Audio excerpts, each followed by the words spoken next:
I'm so grateful to be in this room and amidst this kind of creative entrepreneurial energy. This is awesome. I'm a guy who grew up in the insurance industry, so let me just say I don't spend a lot of time in rooms like this. I'm not the most creative guy in the world, but I recognize the power of community, which is the power of creativity when we find that creativity at the intersection of community building, which is what we're trying to have happen. I was just talking to Jonathan a minute ago. I was visiting with the rector of my church the other day, who is a pretty inspiring guy in his own. He said something that I found to be really, really profound. He said, people, all people, want meaning in general, purpose in particular, and a place to belong. And I thought, wow, that's what y'all are doing, right? That's what's happening here. Now, I apologize, with all the amazing speakers that you've had all this time, you guys woke up early and came through the rain, got an insurance guy. Let's see if we can make something happen with that. I am going to talk about social justice through the lens and frame of empathy, because I want to talk about what it means to experience life through someone else's reality. Because we expect other people to do that for us all the time. Right? How many people have you talked to and you've said, you know, it'd be better if you don't do that. And they go, hey, that's just who I am. Right? Who gets to do that?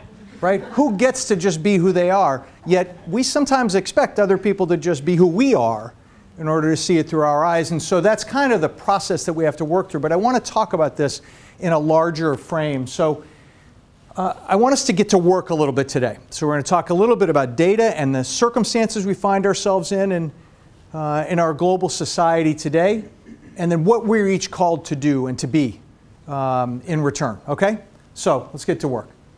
This is not what anybody ever had in mind, right? It's just not where we need to be. And there are two pieces of data that are really important. The first one is 1 in 4 American kids are living in poverty. Some people say as many as 1 in 3 experience food insecurity in any given year, which is another measure of poverty.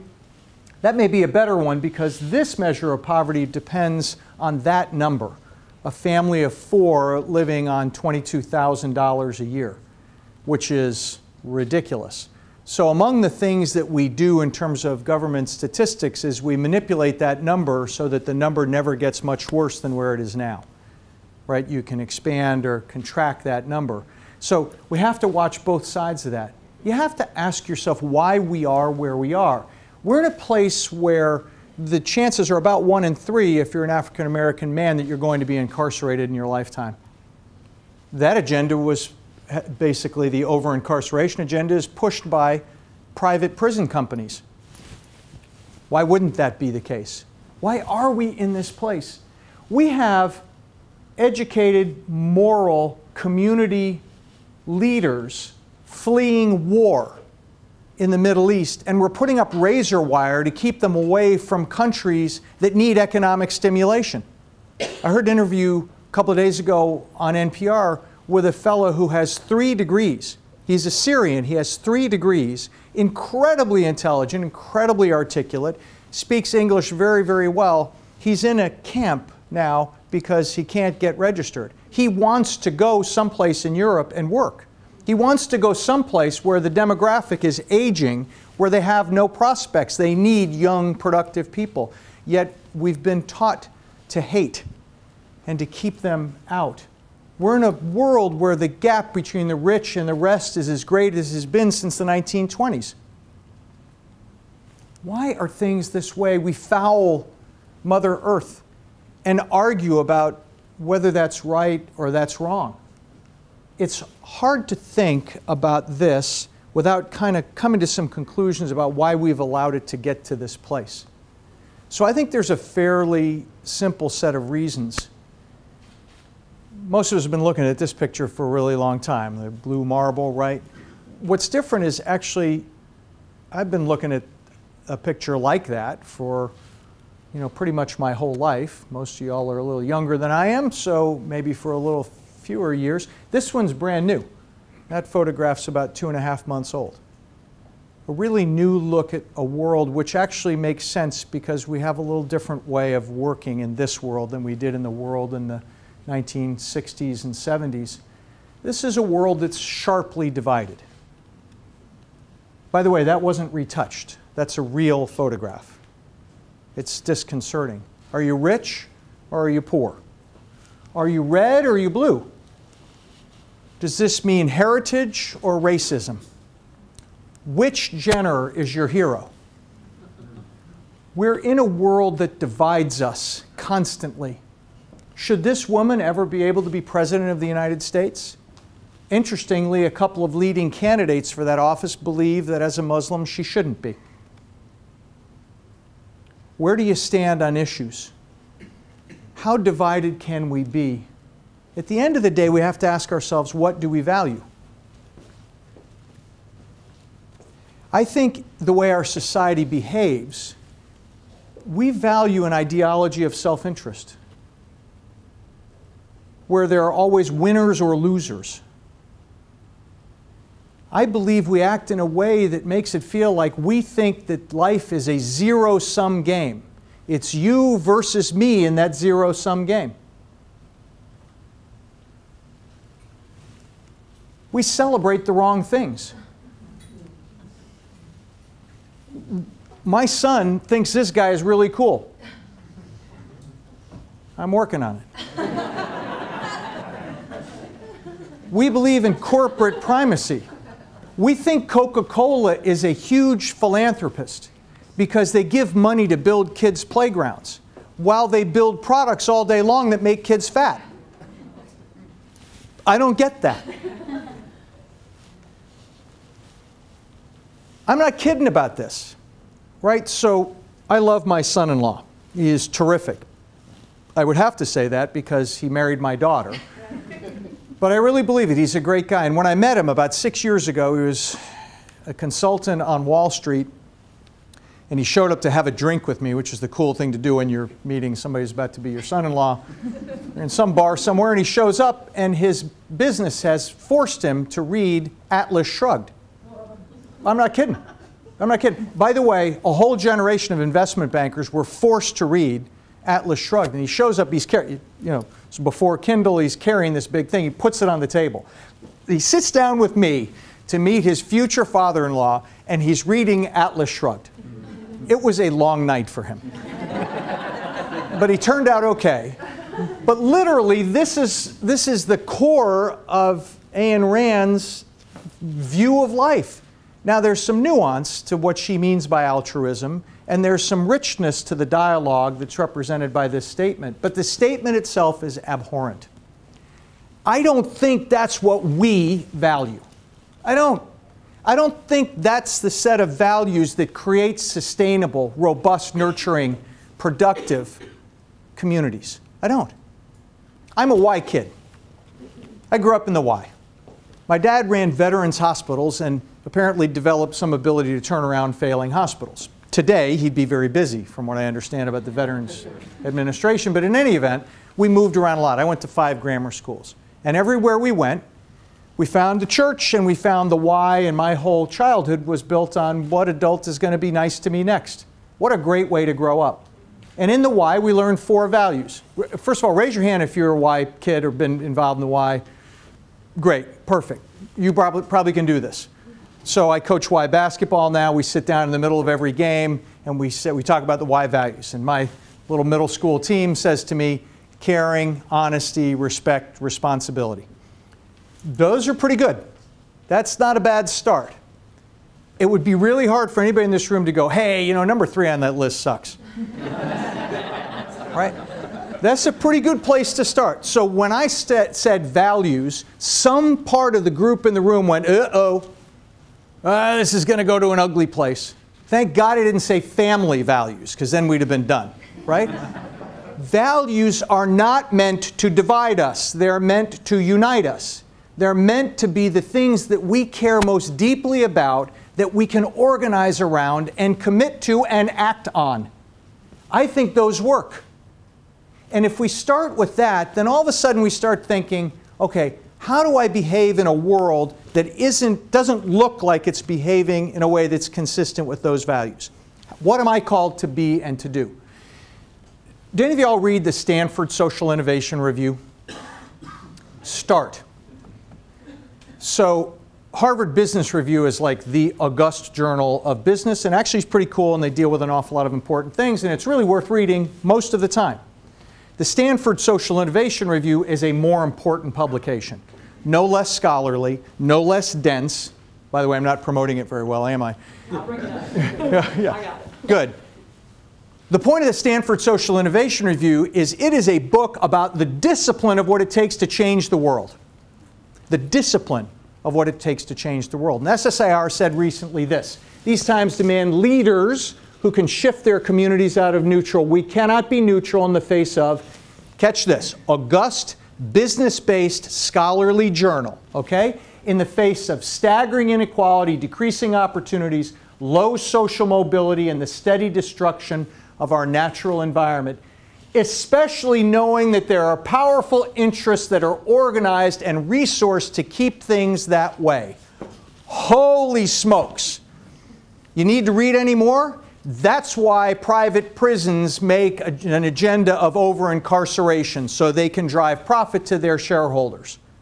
That's why Walmart has developed and perfected the technique of privatizing profits and socializing costs. They don't pay health benefits to most of their employees. They've got tons of employees in Section 8 housing and on Medicaid, right?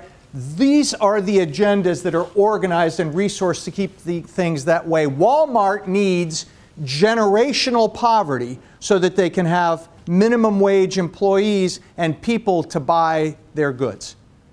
These are devastating sub-agendas that drive the circumstances we find ourselves in. So we need leaders. That's what we need.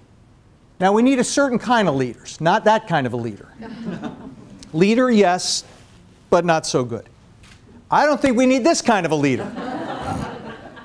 But apparently people disagree with me, and I got to continue checking out why that would be the case. I think this is the kind of leader we need. What a blessing that this man comes among us at this time and in this place to learn the language of English so he can speak to us in our tongue. Are you kidding me? Have you ever seen a better example of empathy than when he says to himself, wow, I speak 7 languages, but as of a month ago, none of them were English. But if I'm going to go to the United States of America, where he called yesterday, what he called yesterday, the home of the free and the brave, I better be able to stand up and talk to them in their tongue. And by the way, to bitch them out for all the stuff they're not doing. That's the kind of leadership we need. I even think this may be the kind of leadership we need. 2 guys who hate each other that in the wake of Superstorm Sandy said, I don't care about that. Right? That it's not about us, or it's not about me. It's about the people who have been afflicted by this terrible disaster. That's the kind of leadership that we need. So here's our challenge. Those 3 guys, or the 33 ones you could pick, or the 333 ones you could pick, aren't enough. Like Roy Scheider, we're coming to understand we are going to need a bigger boat. We're in pretty tough circumstances. And so the leadership we need looks like this and like this. It needs lots and lots and lots of us. We are all called in a very simple way to lead from where we stand. I'm going to give you a little bit of an example. Jonathan lied to you a little bit. He told you I was going to tell you all about redwoods. But I promise you, the last thing you need to know is all about redwoods. But I'll give you one example from my world that is a little unrecognized. We spend a lot of time on the phone. The Redwoods Group is the largest insurer of youth-serving organizations in the United States. YMCAs, JCCs, Boys and Girls Clubs, that kind of stuff, okay? Told you I was a Y kid. I am blessed. I think the good Lord put me in this place at this time to do this work, and what a great thing. But lots of times, despite our best efforts, somebody gets hurt. They slip and fall, something happens, right?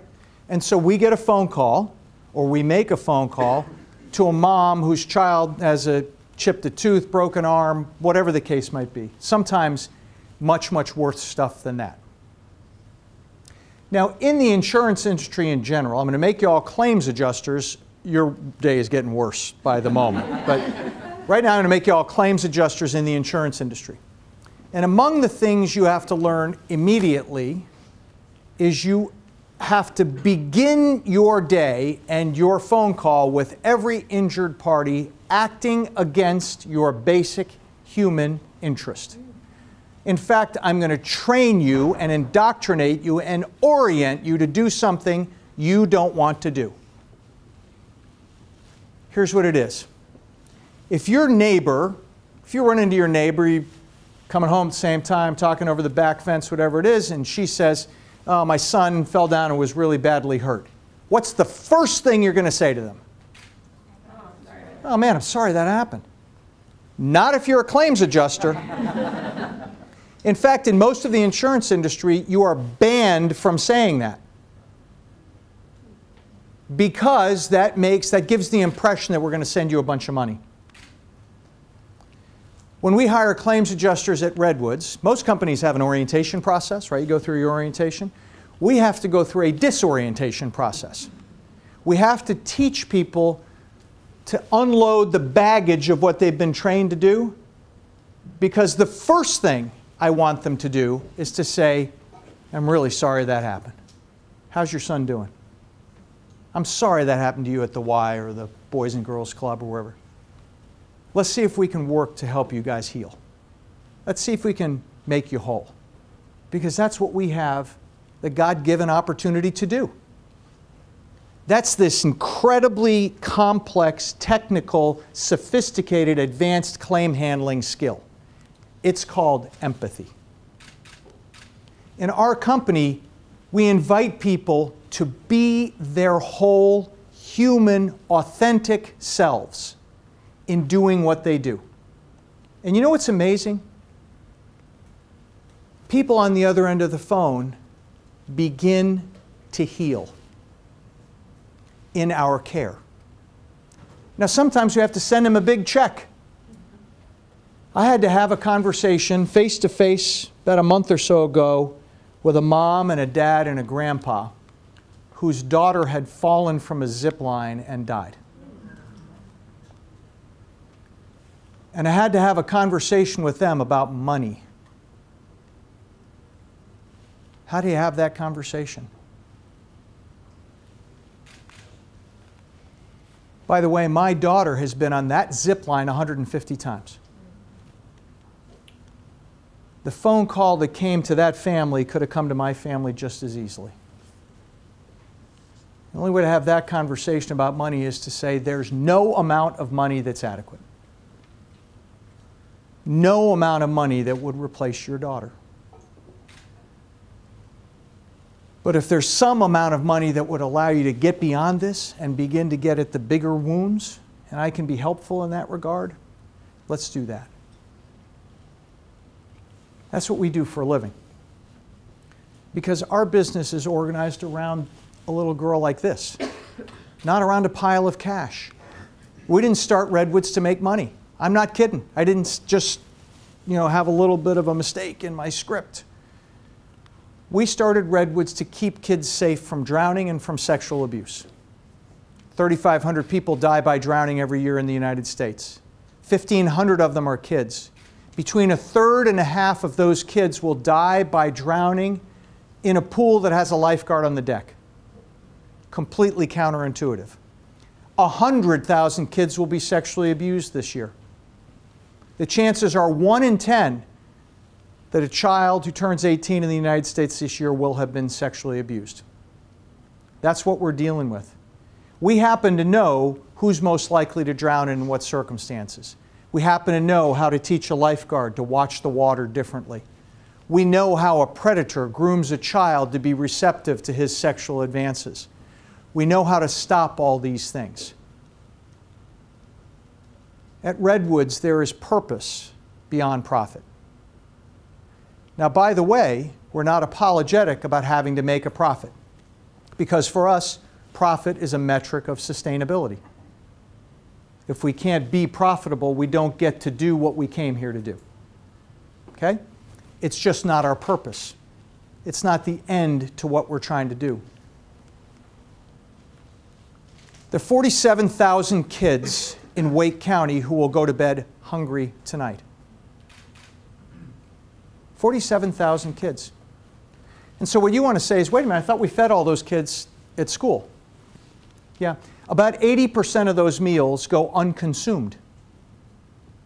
You paid for them, right? As a taxpayer, the federal food program paid for them to be there. But if you're in one of the schools in Wake County that has 75–80% of the kids on free or reduced lunch, here's the deal. When you come to school, you have to stand in a separate line to get your food. In some schools, you have to wear a badge around your neck and stand in a separate line. While all the kids who brought lunch or breakfast, or all the kids who could afford lunch or breakfast, get to go off to homeroom and be with their friends. Have we not stigmatized those kids? How would you like to be a middle schooler for whom the worst thing in the world is to be different in any way than the rest of the kids that they're around? And we force them to stand in a separate line. So what do? They don't eat. And then they're hungry and they can't learn and they act out and they misbehave. Are you seeing a pattern? That's the program that we have going for those 47,000 kids. So in Durham County, I happen to have the great blessing of being the chair of the United Way of the Triangle. And we have been working on a Kids Hungry No More program now for a couple of years ago. And in the context of that program, the guy who runs all the food services for Durham County came to us through a social entrepreneurial boot camp that we were running. And he said, I have an idea. I'm going to feed those kids. And he has taken the uptake, the food consumption rate in some schools from 15% to 95%. You know how he did it? He took the food to them. He said, wait a minute, if 90% of the kids in the school are going to get free and reduced lunch anyway, why don't I just feed everybody? Why don't I just take the food to them? And so he goes down the hallway with a rolling food kiosk or into the homerooms and gives them the food. And now the kids eat, they pay attention, they don't act out. He is the teacher's best friend. If that's not creativity at work and solving social problems, I've never seen it. Sometimes you find creativity where you least expect to see it. There are 3 compelling reasons why we should practice empathy all day, every day. Here's the first and easiest one. It's kind of what's right to do. So the Bible tells us to bear one another's burdens. In the Jewish faith, we say, don't oppress a stranger, for you know the feelings of the stranger, having yourselves been strangers in the land of Egypt. This is Oprah, just in case you wanted a non-faith-based reference. Struggle of my life created empathy. I could relate to pain, being abandoned, having people not love me.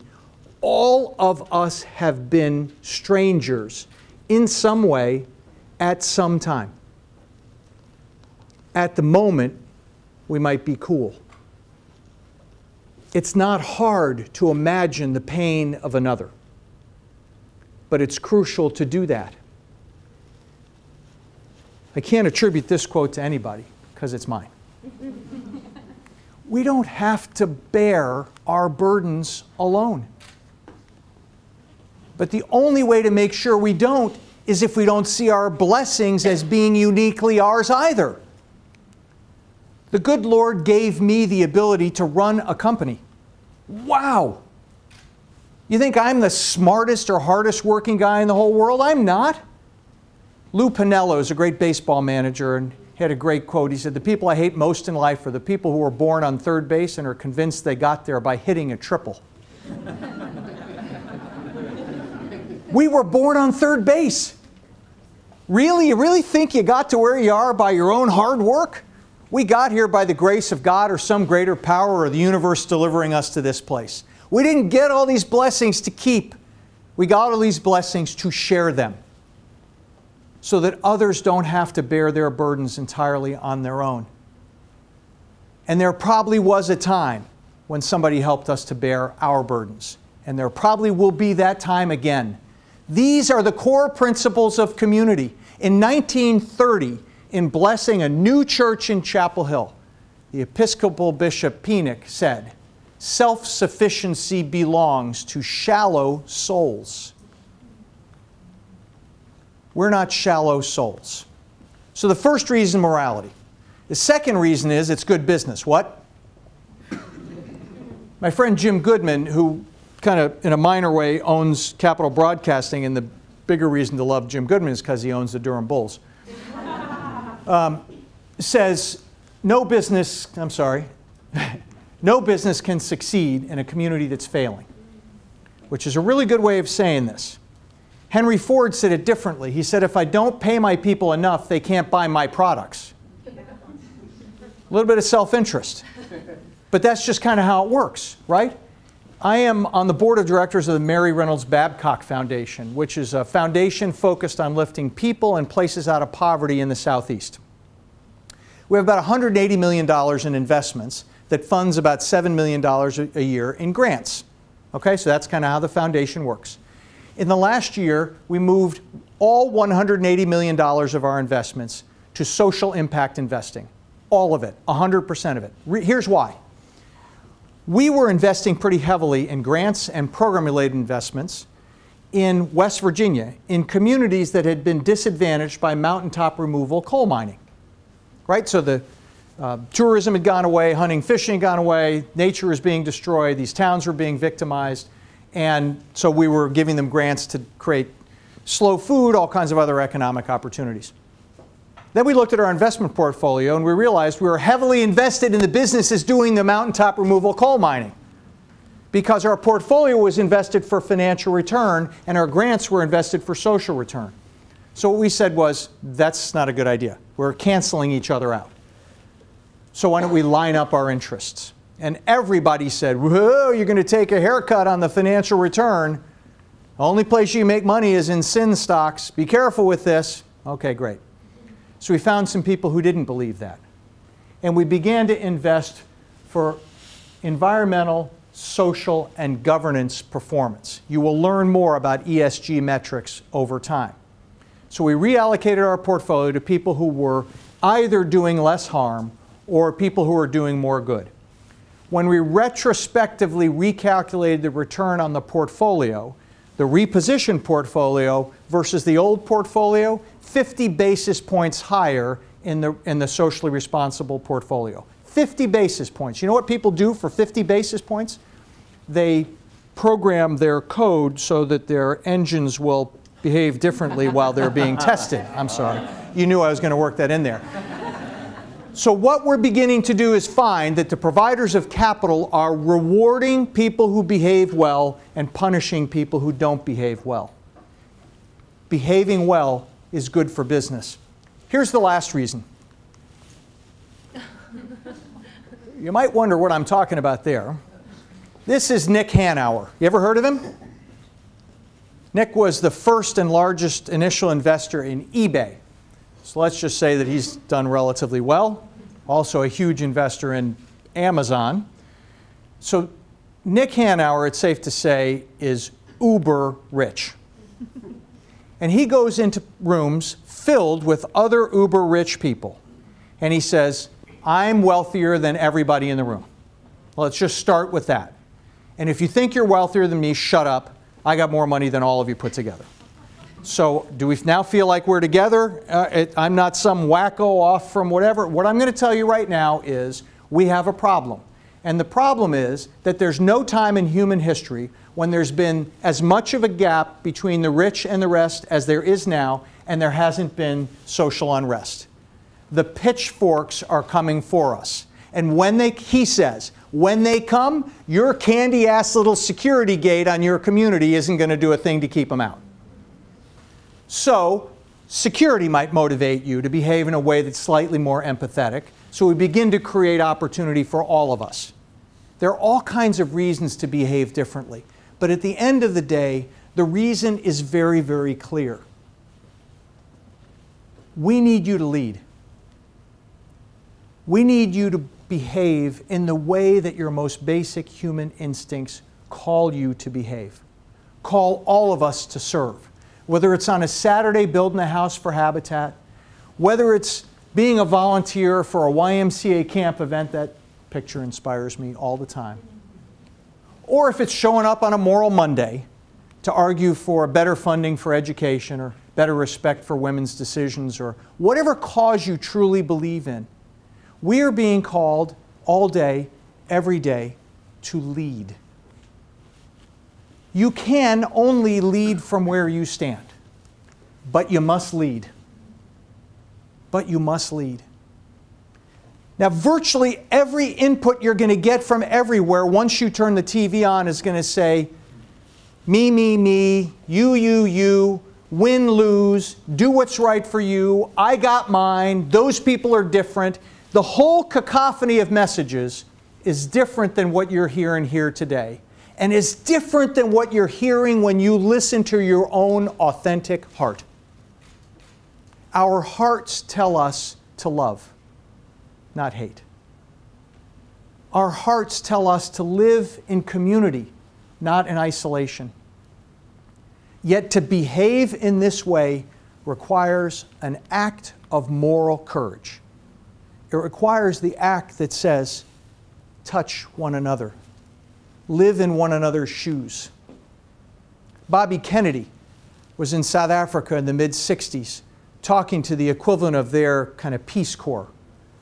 And these kids were all going out across the world to do good. And here's what he said to them. Moral courage is a rarer commodity than bravery in battle or great intelligence, yet it is the one essential, vital quality of those who seek to change a world which yields most painfully to change.